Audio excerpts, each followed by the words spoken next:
Okay, I am so excited to have these two minds, brilliant minds, in this virtual space with us. Cary Levine is an associate professor at UNC of contemporary art history, and he wrote a book called Pay for Your Pleasures, Mike Kelly, Paul McCarthy, Raymond Pettibone, which examines the work of those artists in relationship to post-60s politics, popular culture, and mass media. And his current research focuses on the intersections of art, politics, and technology. I read a really interesting essay about a satellite art group performance dance happening simultaneous broadcast, really subverting televised broadcasts in the 70s. And we have Okwui Okpokwasili, who is a performer, choreographer, and writer, creating multidisciplinary performance pieces that draw viewers into the interior lives of women of color, particularly those of African and African American women, whose stories have long been overlooked and rendered invisible. Okwui recently won a MacArthur Genius Award, and she is a just notorious performer in other people's work, movies, plays, dances, Jay-Z videos, truly a beast of a human. To see on stage is to really be changed by her on a molecular level. So I'm so excited to have these two people here, and I'm gonna hand the torch over to them to start our class today. Okwui, you want to describe yourself first? I think I was described in a way that apparently we're supposed to describe what we our appearance for those who might need that. That's right. Yep. So I am. Thank you, Cary, for that reminder. I am identify as she/her.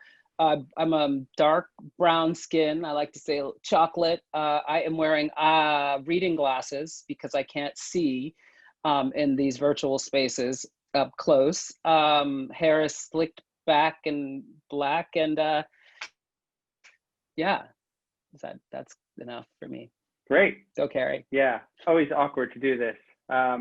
Really? Yeah, I am a he. I identify as he/him. I have like I'm as white as can be, with a short crew cut haircut, and yeah, I let it grow during COVID, but my 14-year-old decided enough is enough. She took out the shears and chopped it off. So that's where I am.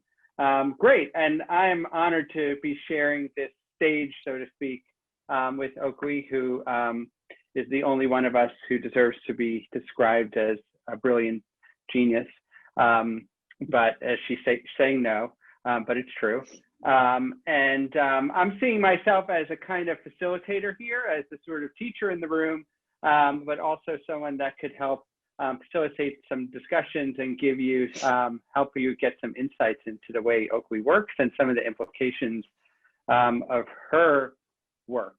Okay, so maybe Okwui, maybe I could turn it over to you for a second and maybe sort of introduce this, assuming that half of the folks out there either haven't received it or didn't complete it, introduce like kind of the thinking behind it and where it comes from. And then we could sort of have a little discussion about from those who experienced it or those who can kind of imagine what it would be like. Sure, yes. And I think Melly, who is the person in the chat, she said she doesn't recall receiving it, but Melly, you've actually done it. It is the practice, my partner and I have devised a practice to create a platform for an improvisational kind of sonic creation between artists and members of the public. And all of it sort of revolves around the question of what do you carry and how in turn does that carry you?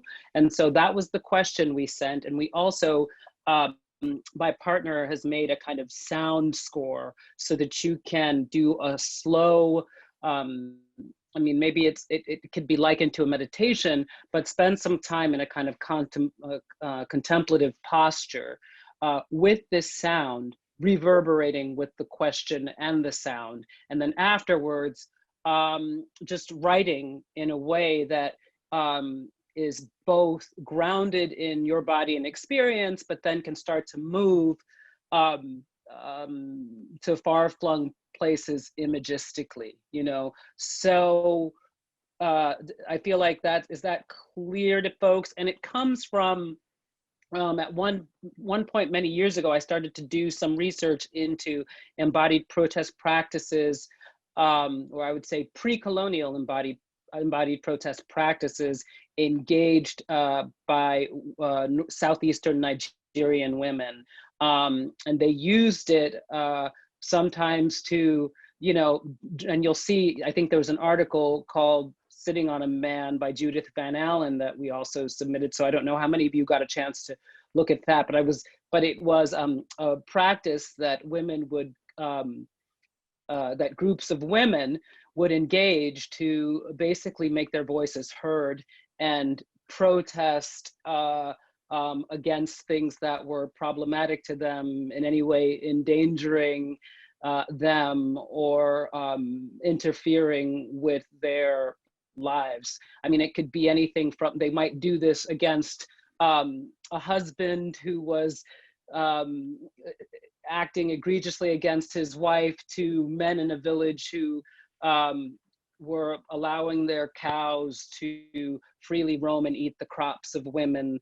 And then they escalated and used it against members of the British colonial government. And I would actually, let's say representatives, indigenous representatives of the colonial government, to again sue and for their rights or make sure that they were heard.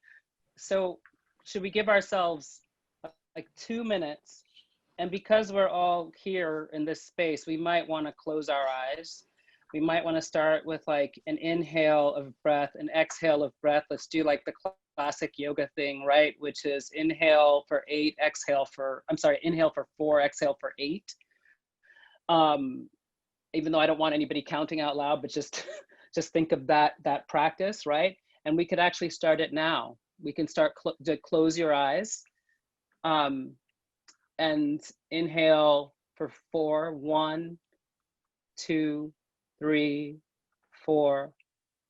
Exhale 1, 2, 3, 4, 5, 6, 7, 8. And when we start the sound, I want you to consider, what do you carry and how in turn does that carry you? And as you consider that, I definitely want you to see where the breath lands in your body, where the tension is. Can you release it? As that breath is landing in your body, does it have a color? Does your body have, is there a particular landscape? Is it also happening, do you feel, oh my goodness, there's also to think about the breath as it comes in and out and drops that consideration of the question, but just follow the breath, follow the breath. Yes, and think about where the breath is going in your body. Think about that landscape. Think about what it might smell like, what it might look like. Think about where it moves in your body. Where is its location? Can you think about, describe that location to yourself?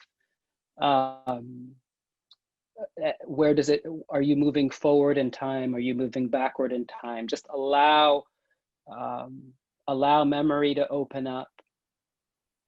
Allow even future portals, future memories to open up.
And maybe the question is the breath.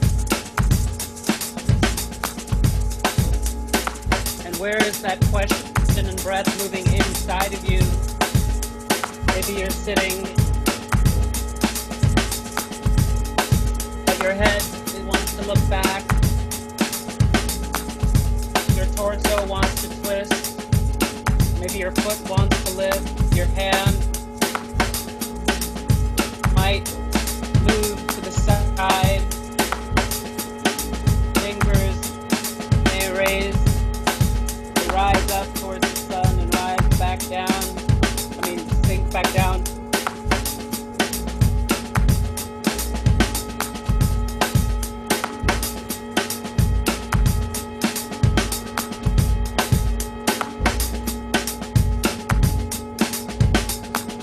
And maybe the question that's been flowing through your body wants to start to settle back into a singular point. And maybe that singular point where the question might settle is in the belly. Maybe it's the center of your forehead. Maybe it's at the back of your neck. That question and breath flow together into the tiny, tiny singularity. And your body finds stillness again. When you breathe,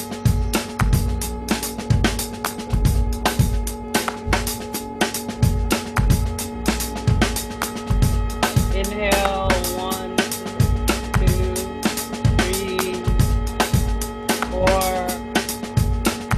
Exhale, 1, 2, 3, 4, 5, 6, 7, 8. Find that rhythm with your inhale, exhale as we settle so deeply into that point, that node where the breath is wedded inextricably to the question.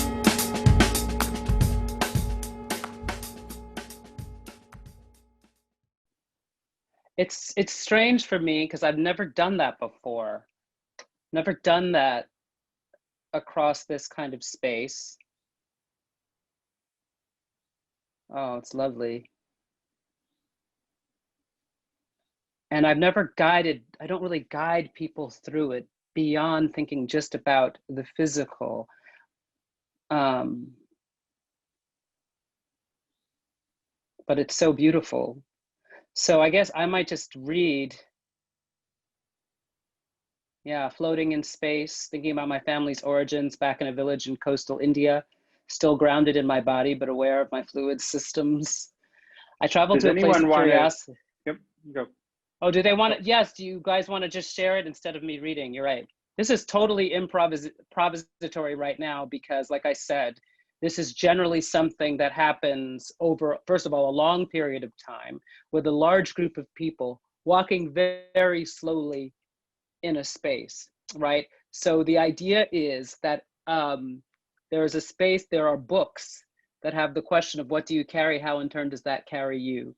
And people sit and write in the books and consider that question and then have private conversations with 1 or 2 people. And then they share insights, feelings, concerns, and then they bring that into another space where a sonic expression or experience, where they can add that to this sort of sonic web, as I call it. And I believe we did send you video of kind of the sonic creation, the sonic manifestation of the practice, but you don't see this part, right? Which is what people do before they get into the practice, which is what people do in preparation to add something to this larger sonic fabric. It's also grounded in a physical action of a slow walk. where you are very conscious of hopefully the fluids in your body, where your body is going, and the bodies around you. And how do you all in some way stay together, at least physically, in tight proximity. But the sonic practice is a space of agreement, dissonance, arguing, lyric, yell, shout, moan. It's just really amazing, but, or I felt it. I love doing it. Anyway, so Cary, please. Isn't that fascinating, the kind of difference in the space that we're sharing right now, or the lack of space, or the cyberspace that we're sharing, where we're both in our private space and in a kind of public, we're in this kind of very hybrid space right now, where typically we'd be, you know, in a performance space. But I think that's really profound to think about. We always think about this time when we're all on Zoom as being so restrictive, but of course it's different in a lot of ways, and maybe opens up different kinds of experiences. Okwui, how is this compare, like being in this space with everyone? I'm sure it's not the same, of course, as we know. We all know what's bad about it. But are there things that sort of, you know, as a dancer, I can't imagine you advocating for cyberspace, but, you know. Well, yeah, I mean, it's complicated. It's really complicated because, Alyssa, I wish I had that experience. I feel like I couldn't let go. And so I felt like, okay, well, let me just follow the question, have the question with the breath. And I just, it was really frustrating. But I think normally when we're all together, I ask people to keep their eyes open, right? Because I want the consciousness, the hybridity of that being inside and outside at once, right? And in this space, it's a literalization of the thing that is, which is we're always carrying our homes in some way with us, right? Even if we're not physically there. So it feels like this, in this space, everything is so direct and literal, right? And so there's something, so I guess I'm still resisting, you know, this kind of, this imposition of, even though it's a hybrid condition, the parameters of the hybridity feel really hard and solid somehow, right? Versus the porousness of our bodies next to each other, and the memories and the imaginings that we carry that have this incredible morphing capacity or something. Anyway, I don't want to just keep complaining, y'all. I want to say something. Yes, I want to say something which I think is kind of what brings, in a way, what brings the Zoom world alive is the glitch. Like, is that it didn't go so smooth, and we didn't have the breakout room, and that you were kind of improvising. Cary was getting the sound up, and so anyway, in reference to the liveness theme of this, like what makes things live is their failure a lot of times for me. And so that was interesting. And the other thing I love about this contemplation is that it caused me to really feel myself in a deep network of care and continuity and histories and protest movements, and also in a deep weight of things I can't seem to get off of me and out of my body or away from my skin, or so it simultaneously, I felt how things contain and pressurize me as they carry me and I carry them, and also how I'm liberated into this time, future, past, present time. So yeah, that was really powerful about it. That's a great transition, Faye, to sort of the kind of more expansive side of Okpui's work, and of even this kind of participatory experience. And that is the kind of politics of this, because I know that that's something, Okwui, that is, you know, very much intertwined in your practice. Maybe you want to talk about a little bit of sort of in a kind of social, cultural, political sense of what I know you brought up some of the back history of this, and the fascinating article, which I really was stunned by, of sitting on a man and this whole notion. but maybe to help us a little bit kind of bridge something like what we just did, which does feel sort of very personal and inward looking and quiet, to something like protest or politics or the world at large. How do you as an artist, and how do you imagine your work kind of bridging those two realms? Right. I mean, I think that I might imagine the work as sort of doing something other than what those women were doing, right? As a kind of preparatory space, as the before space. I think that these women shared a vocabulary, they shared concerns about what they believed or how they believed, you know, society should work and what their place in that society was. And we're living in a time where we don't all share common languages or common beliefs about how we should be, how we're positioned and what we deserve and need. What is it to build a space where we can start to sort of fashion a shared language or an opportunity to have these arguments as we come to, I mean, I don't even want to suggest that eventually we all have one voice and one idea that we share, but to think about a community preparing to hear discursive thinking, to be in a sort of constant sort of, to exist in that liminal space that is the intersection and collision of the individual and community. Like, how do we navigate that space? How is that a productive space to hear difference, to be in proximity to difference and not see it as something that's in direct opposition to a singular presence? So would you say that it's a kind of getting in touch with, so to speak, or becoming conscious of your place and your space and your time at an individual level kind of allows for that expansion out to the community? Possibly.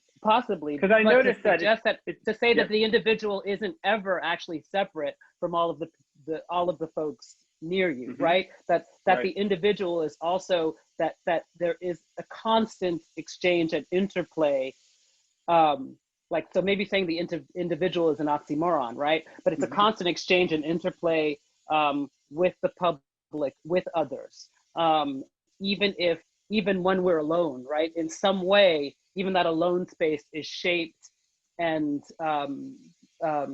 influenced by relation and relationship, right? So that's great. Yep, go. So you can be, so being inside yourself is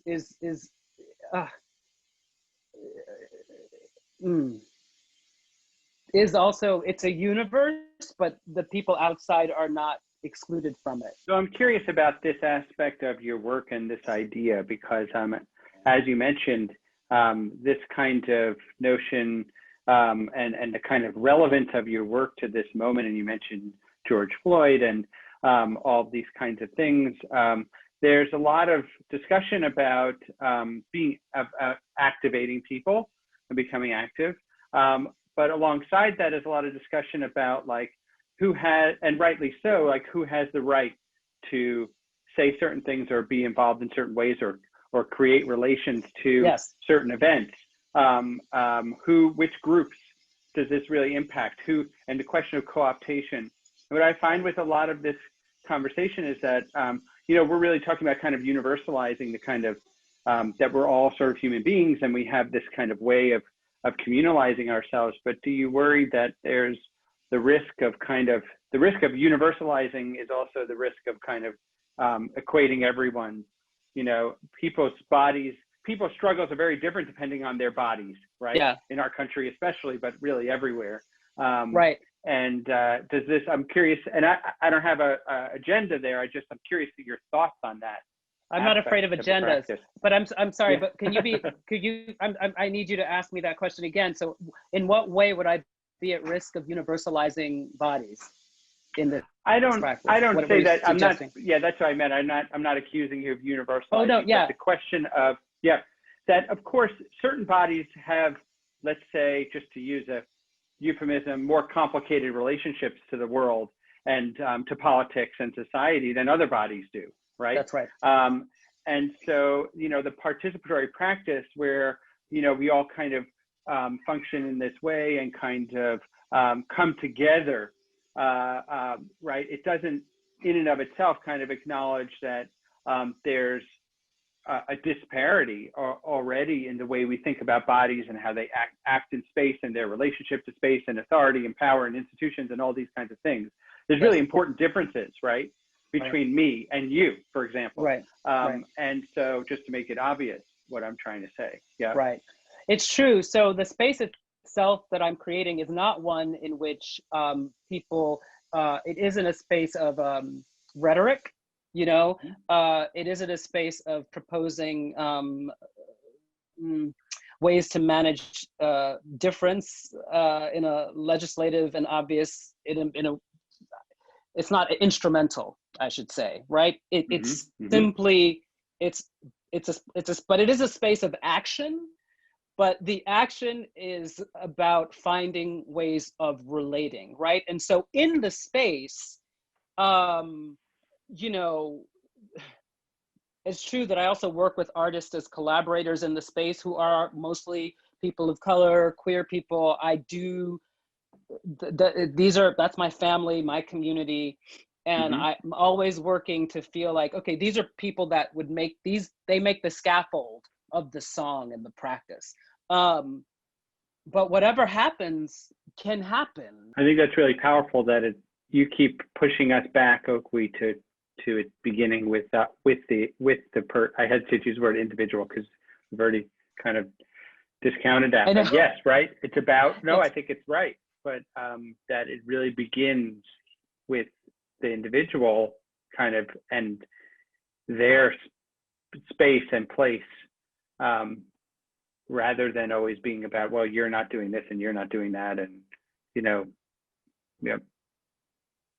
Other thoughts out there? If the individual, if we do accept the individual as like a fundamentally sort of heterogeneous site, right? And from that space, like just opening up and hearing other folks and letting their experience sort of find those spaces inside of you. So I wonder in your practice, because a large part of your practice involves this kind of this participatory stuff, but a large part of your practice, right, involves kind of more conventional staging, right, where we go and did he say conventional? No, just in terms of the structure of the space, right? Yeah. We're not always participants as an audience, right? And so I want, right, in your work, happily so, because most of us don't come and want to just watch, us schlumps dance around on a stage, right? We want to see you do it. But the schlumps, you know what I mean. So I wonder about how that kind of converges with those other sides of your practice that are more performative, and I don't mean to use the word conventional with your work, which is highly unconventional, but in that sense, kidding. Yes, I know.